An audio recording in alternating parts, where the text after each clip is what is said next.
Sleepy Hollow, this particular village. Scientists, doctors, they're unable to explain why people are suddenly falling asleep for long bouts, and apparently for no reason either. More details just ahead on that one. Also coming up your way, immigrants from the EU, they're flocking to Britain like bees to honey, despite pledges from the UK government to curb the influx. The full story is coming up later on in the programme. Ukraine's economy is showing cracks that might be hard to fix. The country's parliament has adopted amendments to its budget that have already been proved disastrous.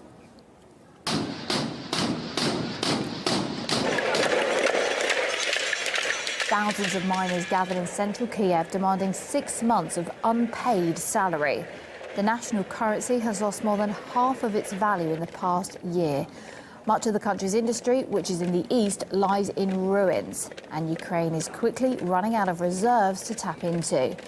Now the parliament is introducing budget cuts in a bid to secure an IMF loan. Marad Gazdiev examines how effective these might be. Coming up with a budget to deal with civil war, economic collapse and social upheaval is no laughing matter.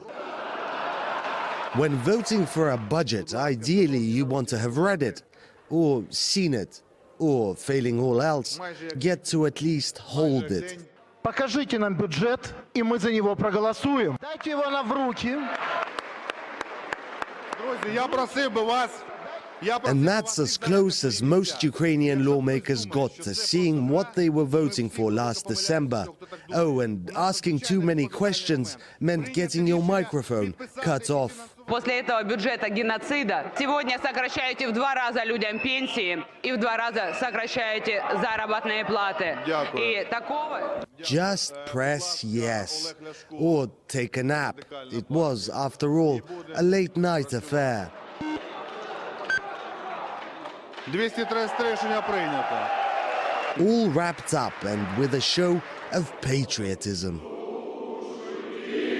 And yes, the budget turned out to be just as disastrous as was feared.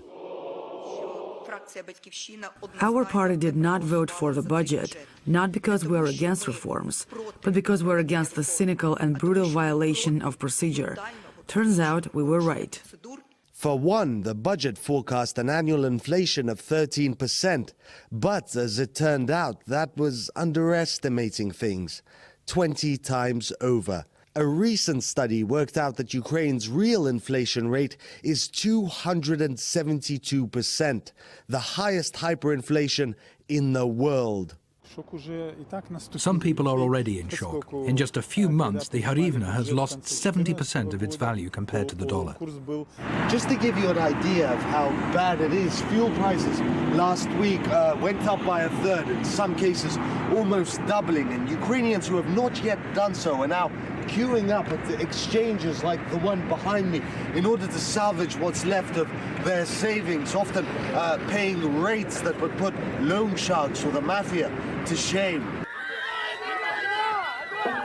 And the people are angry. Crowds gathered in the capital demanding someone be held accountable. Unfortunately for them, the new authorities have learned from those they deposed. There's also been a run on supermarkets around the country. People are stocking up on flour, sugar and essentials. But despite the civil war, economic collapse and government shenanigans, there's still enough spirit among the ordinary folk to have a laugh at just how bad things are. Morad Gazdiev, RT, in Donetsk, eastern Ukraine. On the way for you then, a look at a mysterious sleeping phenomenon in Kazakhstan.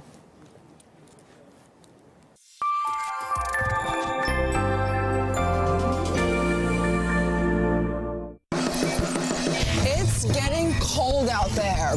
Brr. Cold War, Cold War, Cold War. New ice age in relations with the West. We will have a relationship. The question is, what kind of relationship? Maybe the kind of relationship where Russia is the threat and NATO is the peacemaker. Russia's provocations, Russia's aggression. Bloody Russians, they keep moving their country closer to our bases. There you go, totally clear why Russia would be blamed.